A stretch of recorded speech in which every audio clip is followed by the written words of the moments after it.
Hello everyone, welcome to RK tutorial. మన ఛానల్లో ఉన్నటువంటి సబ్స్క్రైబర్స్ అందరికీ కూడా గుడ్ న్యూస్ అండి. ఏపీ హైకోర్టు నుండి మరియు డిస్ట్రిక్ట్ కోర్ట్స్ల నుంచి మనకు భారీ నోటిఫికేషన్ అయితే విడుదల కాబోతుందండి. మరి దీన్ని దృష్టిలో ఉంచుకొని చాలామంది అభ్యర్థులు కోర్స్ అయితే అడగడము జరిగింది. సో మరి మన కోర్స్ అయితే లాంచ్ చేయడం జరిగిందండి. జస్ట్ 499 రూపీస్కే 1000+ క్లాసెస్ ఉంటాయి. ఈచ్ అండ్ ఎవ్రీ టాపిక్కి సంబంధించిన PDF material plus each and every topic సంబంధించిన ఆన్లైన్ ఎగ్జామ్స్ మరియు గ్రాండెడ్ టెస్టులు కూడా మన కోర్స్లో యాడ్ చేయడం అయితే జరిగిందండి. 1 year వ్యాలిడిటీతో దీన్ని అయితే అందజేస్తున్నాం. ఆల్మోస్ట్ 20 years ఎక్స్పీరియన్స్ కలిగిన ఫ్యాకల్టీ చేత క్లాసెస్ చెప్పించడము జరిగింది. లాస్ట్ టైం మన యాప్లో కోర్స్ తీసుకున్నటువంటి అభ్యర్థులకు చాలామందికి జాబ్ వచ్చింది. ప్రజెంట్ డిస్ట్రిక్ట్ కోర్స్లో హైకోర్టులో కూడా మన స్టూడెంట్స్ అయితే జాబ్ చేస్తున్నారు. సో మీకు లాస్ట్ టైం కనుక జాబ్ మిస్ అయితే ప్లస్ ఈ ఇయర్ కొత్తగా డిగ్రీ కంప్లీట్ అయినటువంటి అభ్యర్థులందరూ కూడా మరి జాబ్ సాధించాలనే ఉద్దేశంతో ఉన్నట్లయితే మన కోర్స్ మీకు 100% యూజ్ అవుతుంది. వెంటనే కోర్స్ తీసుకోండి. మరి ఏ విధంగా తీసుకోవాలంటే యాప్ లింక్ వీడియో డిస్క్రిప్షన్లో ఉంటుంది. డౌన్లోడ్ చేయండి. డౌన్లోడ్ చేసి మీ మొబైల్ నెంబర్తో రిజిస్టర్ అయ్యి స్టోర్ ఆప్షన్లో కోర్స్ ఉంటుంది. మీకు ఎలాంటి డౌట్ ఉన్నా కూడా యాప్లో చాట్ ఆప్షన్ ఉంటుంది. డైరెక్ట్గా నాతో కాంటాక్ట్ అవ్వచ్చు మీరు. ఇంకెందుకు ఆలస్యం, మరి ఈ రోజే కోర్స్ తీసుకొని మీ ప్రిపరేషన్ స్టార్ట్ చేయండి. All the best. Hello everyone, welcome to RK tutorial. Friends, ఈరోజు మనము డిస్ట్రిక్ట్ కోర్ట్ మరియు హైకోర్టు ఉద్యోగాలకు సంబంధించిన నోటిఫికేషన్లో భాగంగా ప్రతిరోజు ఒక మోడల్ పేపర్ అందజేస్తున్నామండి. వరుస క్రమంలో ఇది 5వ మోడల్ పేపర్. ఓకేనా? ఎవరైతే మన యాప్లో కోర్స్ తీసుకున్నారో ప్రతి ఒక్కరు కూడా ఈ యొక్క రివిజన్ క్లాసెస్ని, మోడల్ పేపర్స్ని ఫాలో అవ్వండి. మీ ఫ్రెండ్స్కి షేర్ చేయండి. ఇంకా ఎవరైనా కోర్స్ తీసుకున్నట్లయితే వెంటనే ఈ రోజే తీసుకోండి. ప్రజెంట్ ఆఫర్ ఉంది. అతి త్వరలోనే మరి ఆఫర్ క్లోజ్ అవబోతుంది. 799 అవుతుంది. కాబట్టి వెంటనే తీసుకోండి ఫ్రెండ్స్. అంతేకాకుండా మీ ఫ్రెండ్స్ కూడా షేర్ చేయడం మాత్రం మర్చిపోవద్దు. నెంబర్ 1, హరప్పా సంస్కృతిలో ముద్రలలో ఎక్కువ భాగము దేనితో తయారయ్యాయి? ఆ ముద్రగలు తయారు చేసేవారండి వారు. అవి దేనితో తయారు చేసేవారంటే స్టియాటైట్ అనేటువంటి లోహంతో తయారు చేసేవారు. ఇంపార్టెంట్ క్వశ్చన్ అండి, చాలాసార్లు ఎగ్జామ్లో వచ్చింది. నెక్స్ట్ 1, వజ్రయాన బౌద్ధ మతము ఎవరి కాలంలో ఆదరణ పొందింది? వజ్రయాన బౌద్ధ మతం ఎవరి కాలంలో అండి? ఆన్సర్ ఆప్షన్ 3, పాల వంశస్థుల కాలంలో. ఓకే. నెక్స్ట్ 1, శూద్రకుడు రాసిన సంస్కృత నాటకం ఏది? శూద్రకుడు ఏంటండి మరి అది? మృచ్ఛకటికం. ఓకే, మృచ్ఛకటికము. Important question. సో గైస్, మనకి నవరత్నాలు అనేటువంటి కవులు ఉండేవారండి. నవరత్నాలు. ఓకేనా? కాళిదాస్ కూడా నవరత్నాలలో ఒక భాగము. మరి ఎవరి కాలంలో నవరత్నాలు అనే కవులు ఉండేవారు? కామెంట్ రూపంలో తెలియచేయండి ఫ్రెండ్స్. అందరూ చాలాసార్లు రిపీటెడ్గా ఎగ్జామ్లో వచ్చిన క్వశ్చన్ ఇది. ఓకేనా? నవరత్నాలు కామెంట్ చేయండి. మీకు తెలియకపోతే నవరత్నాలు అని కామెంట్ పెట్టండి, నేనే ఆన్సర్ చెప్తా. తెలిసిన వాళ్ళు మాత్రం ఆన్సర్ చేయండి. ఓకే. నెక్స్ట్ 1, మోటుపల్లి రేవు వద్ద అభయ శాసనాన్ని ఎవరు వేయించారు? మోటుపల్లి గుంటూరు దగ్గర ఉంటుందండి, ఏపీలో. ఓకే. ఆప్షన్ 4, గణపతి దేవుడు. నెక్స్ట్ 1, ప్లాసీ యుద్ధంలో బెంగాల్ నవాబు అయిన సిరాజుద్దౌలను ఓడించేందుకు బ్రిటిష్ వారి కుట్రలో ఈ క్రింది వారిలో ఎవరు భాగస్వామ్యులు అయ్యారు? ఆప్షన్ 1, మీర్ జాఫర్. మీర్ జాఫర్. నెక్స్ట్ 1, 1927 నాటి సైమన్ కమిషన్ ఎందుకు బహిష్కరించారు? సైమన్ గో బ్యాక్ అనేటువంటి నినాదాలతో దేశవ్యాప్తంగా ఆందోళన చేపట్టారు కదా. మరి ఎందుకోసం అండి సైమన్ గో బ్యాక్ అనేటువంటి నినాదాలతో దీన్ని బహిష్కరించారు? ఆన్సర్ ఆప్షన్ 2, భారతీయులకు ఇందులో సభ్యత్వము లేదు, అందుకోసమని చెప్పేసి. 1927లో సైమన్ కమిషన్ వేసిన తర్వాత 1928లో మరి భారతదేశ పర్యటనకు రావడము జరిగింది. ఆ టైంలోనే సైమన్ గో బ్యాక్ అంటూ పెద్ద ఎత్తున ఆందోళన చేపట్టారు. నెక్స్ట్, రైతాంగ ఉద్యమాలను కాలక్రమంలో అమర్చండి. రైతాంగ ఉద్యమాలు 7వది. ఆన్సర్ ఆప్షన్ 2 చూద్దాం. ముందుగా సి అండి, నీలిమందు ఉద్యమము. తర్వాత బి, దక్కన్ అలజడులు. తర్వాత చంపారన్ ఉద్యమము. నెక్స్ట్ 1, ఇండియా విన్స్ ఫ్రీడమ్ ఎవరి ఆత్మకథ? ఇండియా విన్ ఫ్రీడమ్ ఎనిమిదవది option 3 Maulana Abul Kalam Azad. India wins అండి, ఇక్కడ తప్పు పడింది. WINS wins, India wins freedom. ఎవరిదండి? మౌలానా అబుల్ కలాం ఆజాద్ గారిది. మన స్వతంత్ర భారతదేశం మొట్టమొదటి విద్యాశాఖ మంత్రి అండి వీరు. Okay, next one.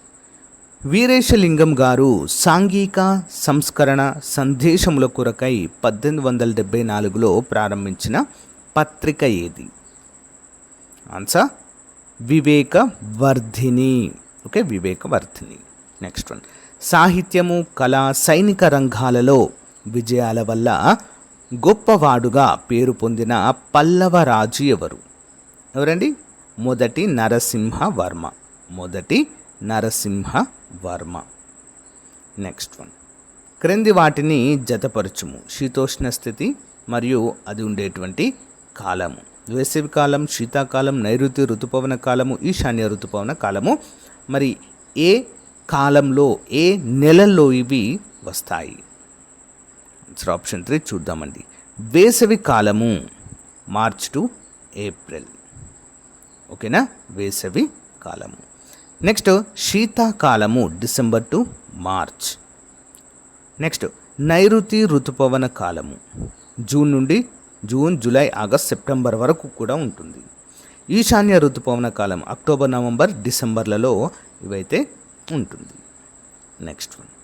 అస్సాంలోని చమురు గని ఏది? అస్సాంలో 12వది ఆన్సర్ ఆప్షన్ 2 రుద్రసాగర్. చమురు గని అండి. చమురు గని వేరు, చమురు శుద్ధి కర్మాగారం వేరండి. ఓకేనా, ఇక్కడ చమురు గని అడిగారు కాబట్టి రుద్రసాగర్. ఒకవేళ చమురు శుద్ధి కర్మాగారం భారతదేశంలోనే మొట్టమొదటిది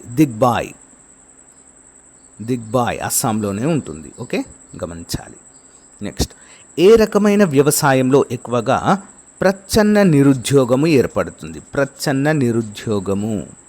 ఆప్షన్ 2 జీవనాధార వ్యవసాయము. ప్రచ్ఛన్న నిరుద్యోగం అంటే ఏంటండి? మరి అంటే ఫర్ ఎగ్జాంపుల్ ఒక కుటుంబంలో 5 వ్యక్తులు ఉన్నారండి. 5 తల్లి, తండ్రి ఇద్దరు కలిసి వ్యవసాయం చేస్తున్నారు. ఓకేనా, ఒక 2 ఎకరాల భూమి ఉంది వాళ్ళకి. 2 ఎకరాల భూమిలో 2 కుటుంబ సభ్యులు అంటే తల్లి, తండ్రి వ్యవసాయం చేస్తున్నారండి. ఈ 3 చదువుకుంటున్నారు. ఓకే, మిగతా 3 అయితే ఈ 3 చదువైపోయింది, ఎలాంటి ఉద్యోగం రాలేదు. ఈ 3 కూడా వెళ్ళి ఈ 2 ఎకరాల భూమిలోనే వ్యవసాయం చేస్తారు. ఓకేనా, వ్యవసాయం చేస్తారు. కానీ ఈ 2 ఎకరాల్లో వచ్చేటువంటి దిగుబడి ఏమైనా చేంజ్ అవుతుందా? లేదు కదా. సో ఇలాంటి స్థితినే అంటే బయట ఉద్యోగం లేక ఉన్న వ్యవసాయ భూమిలోనే పనిచేయడాన్నే ప్రచ్ఛన్న నిరుద్యోగిత అంటారండి. ఇది మన దేశంలో చాలా ఎక్కువగా ఉంటుంది. Okay, next one. క్రింది వాటిలో సరైనవి ఏంటి? దేశంలో పుల్ల సంఖ్య 2967. అత్యధిక పులులు గల రాష్ట్రము కర్ణాటక 524. 2019 జూలై 29న ప్రపంచ పుల్ల దినోత్సవం సందర్భంగా ప్రధాని నరేంద్ర మోదీ 4వ పుల్ల జనాభా లెక్కలను విడుదల చేశారు. 14వది ఆప్షన్ 4 A మరియు C సరైనవండి. A మరియు C రెండు సరైనవే. C అనేది తప్పండి. అత్యధిక పుల్లు గల రాష్ట్రం ఏంటండి? మధ్యప్రదేశ్, MP, టైగర్ స్టేట్ అంటాము కదా. Next one. జీవ వైవిధ్య ఒప్పందము ఏ సంవత్సరం నుండి అమల్లోకి వచ్చింది? జీవ వైవిధ్య ఒప్పందము. Answer option 3 1993 December 29. Next one. ప్రత్యేక ఆర్థిక మండళ్ళు దేన్ని ప్రోత్సహించడానికి ఉద్దేశించారు? ఆన్సర్ ఆప్షన్ 2 పరిశ్రమలని. Next one. 1992 సంవత్సరంలో పెట్టుబడుల ఉపసంహరణ కోసము ప్రభుత్వము అనుసరించే నియమాలను సూచించడానికి నియమించిన కమిటీ ఏది? Option 2 M Narasimham committee. Next.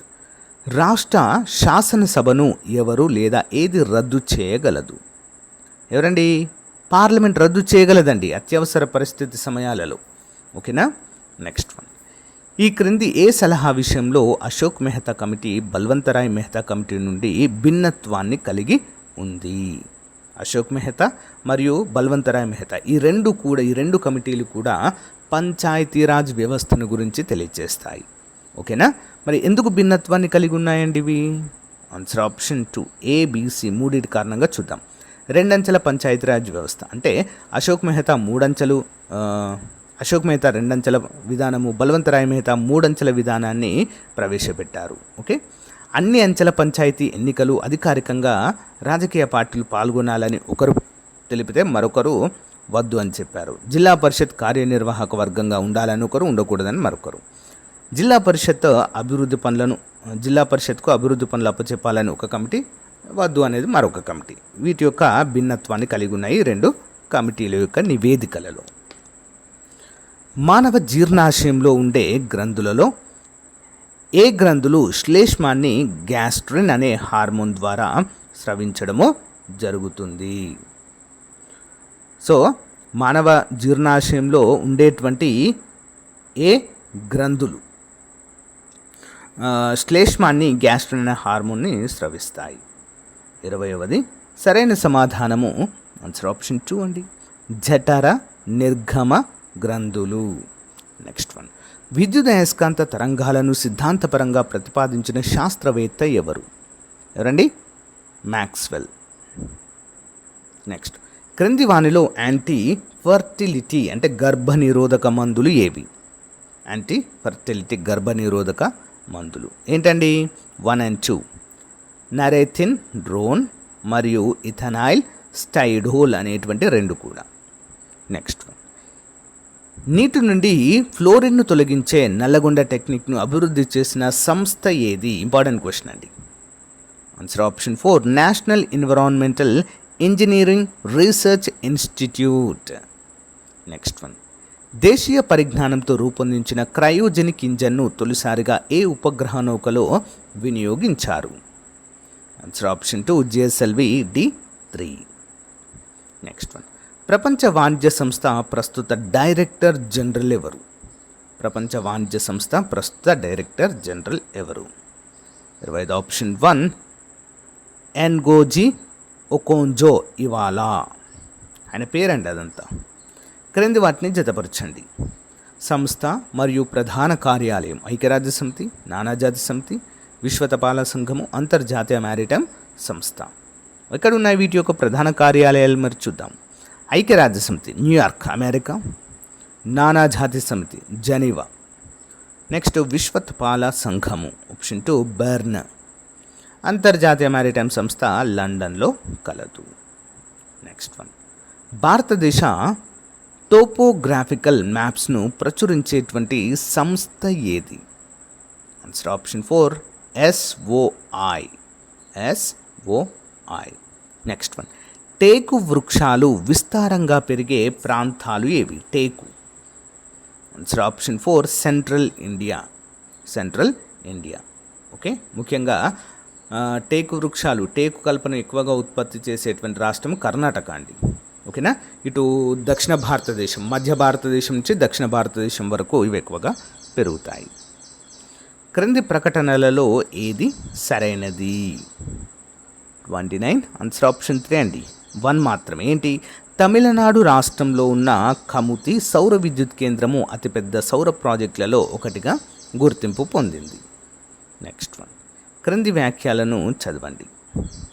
30వది చదివి ఈ క్రింది వాటిలో సరైనవి ఏంటి అని చెప్పేసి అడుగుతున్నారండి. ఆప్షన్ 2 ABC 3 సరైనవే. చూద్దాం.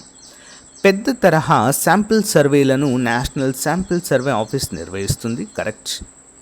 1973లో ప్రతిపాదించిన 20 అంశాల పథకము 1982, 1986 మరియు 2006లో సవరించబడింది. కరెక్ట్.